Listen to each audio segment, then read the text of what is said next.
We did not lack for deserving Coach of the Year candidates in 2022, thanks to historic and deep playoff runs made by Bowling Green, Monroe City, and most notably Camp Point Central, as well as the welcome return to playoff form of a too-long dormant Route Catholic program.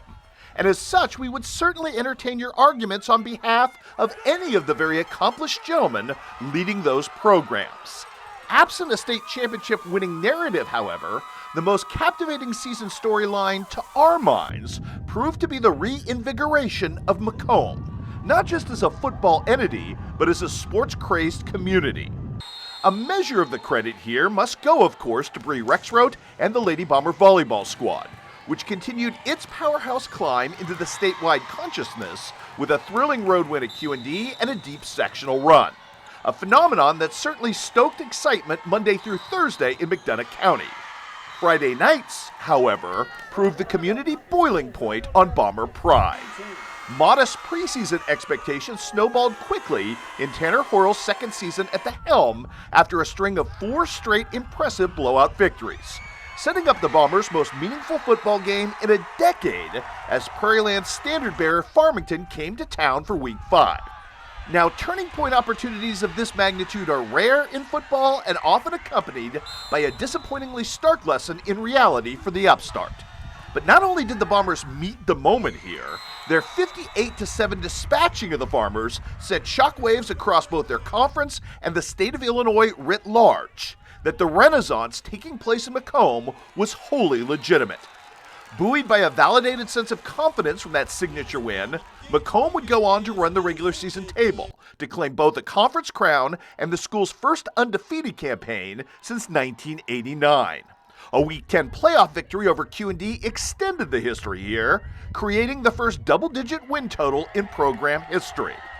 The mechanisms of the Bombers' ascent are a credit to a coaching staff, yes, blessed with talent, but one that also demonstrated the ingenuity and flexibility in figuring out how to best employ it.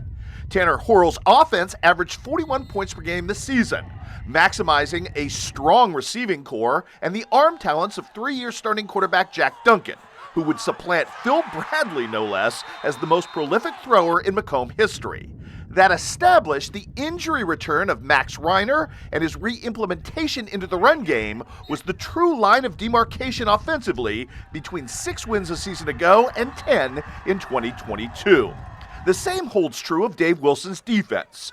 Max Reiner's return there helped provide bite to an already strong linebacking core. To his credit, however, the Macomb defensive coordinator figured out a way to unlock lesser-known pieces like Carter Hogue, Jaden Jones, Ian Case, and James Meredith to better the balance of the unit from front to back. A finessing of the chessboard, if you will, that saw Macomb limit foes to just 11 points per game this season.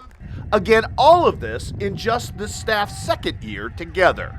Now, under Tanner Horrell's leadership, Macomb has gone 16-4 and returned football to the 4 in Bomber country, making this program now the most relevant it has been since the salad days of the Olympic Conference. It is a clear sign that the energy and enthusiasm have returned, and portends even better in the years to come.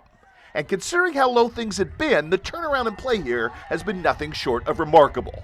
For that reason, Macomb's Tanner Horrell is your 2022 KHQA Coach of the Year.